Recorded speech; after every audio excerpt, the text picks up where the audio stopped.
అలలు లేని సంద్రమున్నదా, ఏ వెతలు లేని బతుకులున్నయా.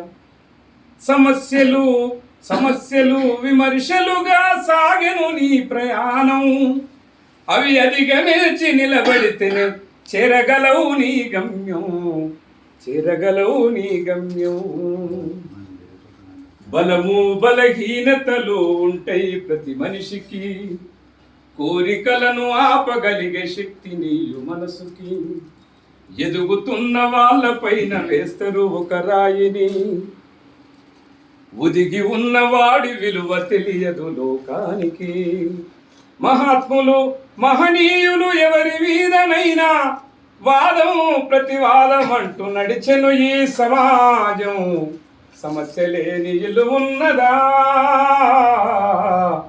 విమర్శ లేని మనిషి ఉన్నడా.